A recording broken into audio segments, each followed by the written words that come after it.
নমস্কার আর হ্যালো সকলকে, আশা করি আপনারা সবাই খুব ভালো আছেন।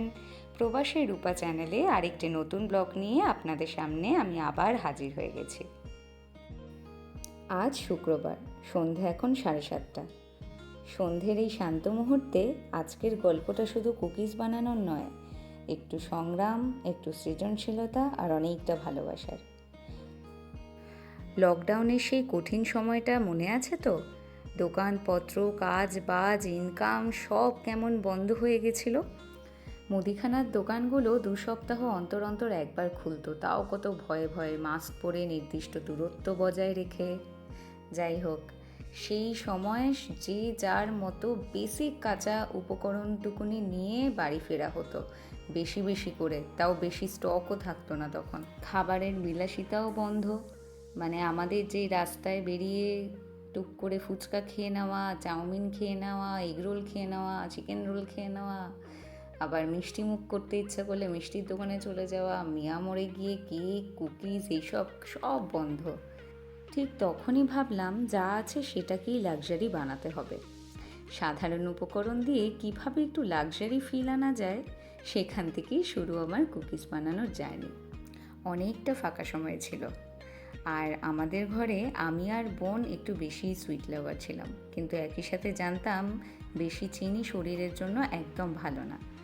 তাই আমি একটি ছোট্ট পরিবর্তন করি। সাধারণ চিনি আনার বদলে আমি আনা শুরু করলাম ব্রাউন সুগার আর গুড়। দুটোই মিলিয়ে মিশিয়ে ব্যবহার করতাম। গুড় শুধু মিষ্টিই না, এটা অনেক বেশি হেলদি। এতে থাকে আয়রন, যা শরীরকে শক্তি দেয়, ডাইজেশনও ভালো করে, আর ইমিউনিটিকেও সাপোর্ট করে। আর কেক আর কুকিজ আমি যখনই বানাই, নয় আমি হোল গ্রেন আটা, আর না হয় আমি ওটস দিয়ে বানাই, বা দুটো মিশিয়েও বানাই মাঝে মাঝে। এই ছোট্ট ছোট্ট চেঞ্জগুলোই আমার মনে হয় আমার ডেজার্টগুলোকে করে তোলে একটু বেশি কেয়ারিং আর বেশি স্পেশাল। সব সময়ের মতো সেই একই হেলদি ওয়েতেই আমি রিচ ব্রাউন কুকিজগুলো বানাচ্ছি।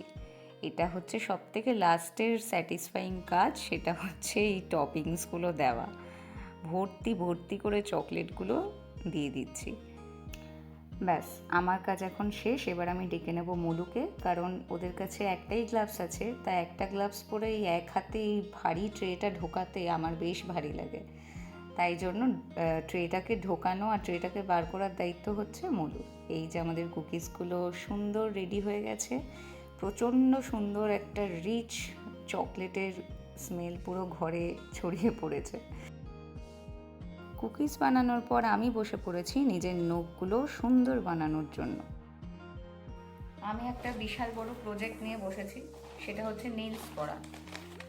মানিকোর নেলস, এটা হচ্ছে বোন স্পন্সর পেয়েছিল। এটা একটা জার্মানি কোম্পানি, প্রচণ্ড সুন্দর সুন্দর নেলসও পেয়েছে, অনেকগুলো কালেকশন আছে এর মধ্যে। এটা একটা বাটিক প্রিন্ট, তারপরে এরকম একটা অম্বার শেড আছে, তারপরে এর মধ্যে একটা এরকম শেড আছে, দেন এরকম একটা চিকচিকে শেড আছে, এর মধ্যে একটা এরকম মেরুন শেড আছে, আর একটা এরকম শেড আছে, ফুল পাতা শেড। আমি ডিসাইড করেছিলাম এইটা আর এটার মধ্যে একটু কনফিউজড ছিলাম। এই যে এইটা আর এইটা, কোনটা বলবো, দুটোই খুব সুন্দর। বাটিকটাই পরে নি।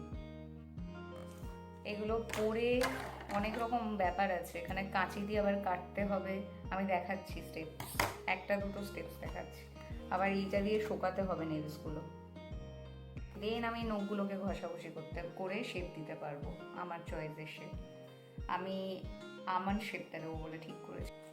এর মধ্যে একটা ম্যাজিক রিমুভার পেনও আছে, মানে নেলসগুলো আপনার যতদিন ইচ্ছা হলো করলেন, তারপরে ওঠাতে ইচ্ছা হলে এইটা দিয়ে ঘষাঘষি করে আবার একটা কাঠি আছে সেটা দিয়ে খুঁটে তুলতে হবে। যাই হোক, এখন পরবো, তোলার চিন্তা নেই, আগে পরে নিই তারপর তোলার চিন্তা। ও এখানে আবার নিয়মাবলী আছে, হাউ টু ইউজ। ঠিক আছে, আমি মোটামুটি জানি, এত পড়াশোনার দরকার নেই। দেখি বাটিকটার ভেতরে অ্যাকচুয়াল জিনিসটা বোন পড়েছিল, দেখেছিলাম খুব সুন্দর।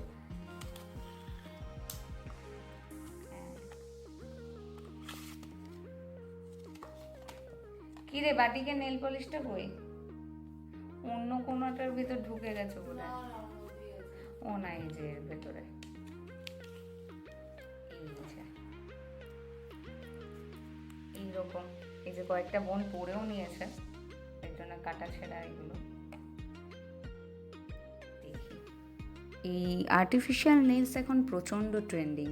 এই লাস্টবার 2025-এ যখন ইন্ডিয়াতে গেলাম তখন দেখতে পাচ্ছি ইয়াং মেয়েদের হাতে, মানে প্রায় 50% ইয়াং মেয়েদের হাতে নেলসটা খুব কমনই দেখতে পাচ্ছি। মানে আর্টিফিশিয়াল নেলস এখন কমন হয়ে দাঁড়িয়েছে। হ্যাঁ, তবে মিডিয়াম এজের মহিলাদের মধ্যে এখনও অতটা আমি দেখিনি।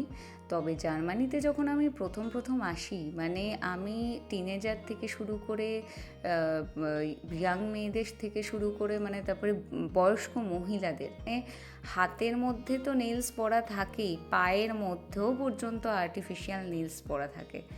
আমি জাস্ট ভাবি, মানে প্রসেসটা তো প্রচণ্ড টাইম টেকিং একটা প্রসেস। আপনারা দেখতেই পাচ্ছেন আমার কীরকম মাথা খারাপ করে কাঁচি কলম নিয়ে কীভাবে মানে যুদ্ধ করে পড়ছি।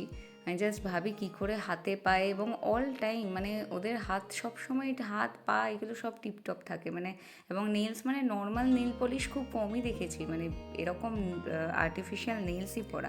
ডান হাত দিয়ে তো বাঁ হাতটা করে নেওয়া যায়, তবে বাঁ হাত দিয়ে ডান হাতটা করাটা কী যে কষ্ট। লাস্ট আমি মোলুকে বললাম যে তুই এই কাঁচি দিয়ে কাটাকুটির কাজটা করে দে ভাই।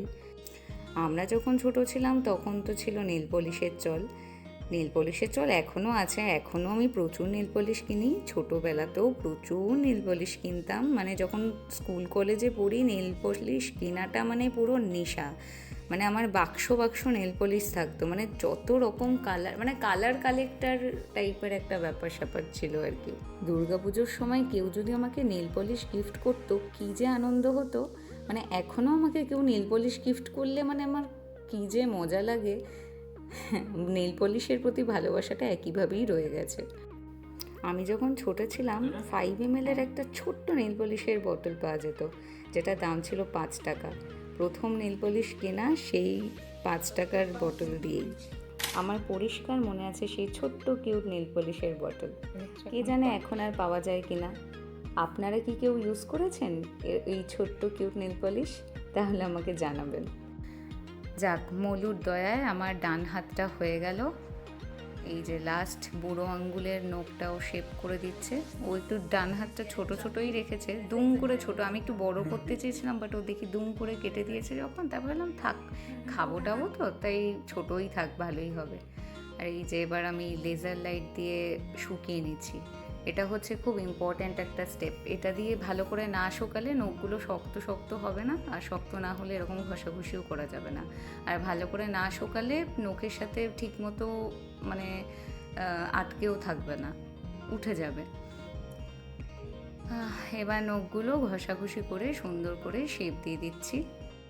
আমি এখানে আমন্ড শেপ দিচ্ছি, মানে ওই আমন্ডের মাথাটা যেরকম একটু ওভাল টাইপের থাকে, মানে আমন্ডের হাতে একটু বেশি খোঁচালো থাকে, অতটা খোঁচালোও রাখবো না, একটু রাউন্ডিশ করব, মানে ওই ইউ টাইপের আর কি। এই পুরো প্রসেসটা করতে আমার মানে মোটামুটি 1 ঘন্টা তো লেগেই গেল। উফ, মানে বসে হাঁপিয়ে যাওয়ার কাজ আর কি। তবে এই একবার কষ্ট করে নেলসগুলো পরে ফেললে 2 সপ্তাহ থেকে 3 সপ্তাহের জন্য আর চিন্তা নেই, নখ একেবারে সেট। এইগুলো পরে যতই কাজবাজ করি এগুলো কিন্তু সহজে ওঠে না। নেল পলিশ পরে যেমন কাজ করলে অর্ধেক লেগে থাকে, অর্ধেক উঠে যায়, ওটা দেখতে প্রচণ্ড বাজে লাগে। সেই পার্সপেক্টিভ থেকে দেখতে গেলে আর্টিফিশিয়াল নেলস আমার বেশ পছন্দের। যাই হোক, এই যে আমি নখগুলো নিয়ে এবার সারাদিন খেলা করবো আর সারাদিন দেখব। আজকের ব্লগটা এখানেই শেষ করছি, দেখা হবে আরেকটি ব্লগে। আপনাদের যদি আমার এই ব্লগটি ভালো লেগে থাকে তাহলে please like, share and subscribe করে দেবেন। আর আপনারা সবাই খুব ভালো থাকবেন। Bye bye.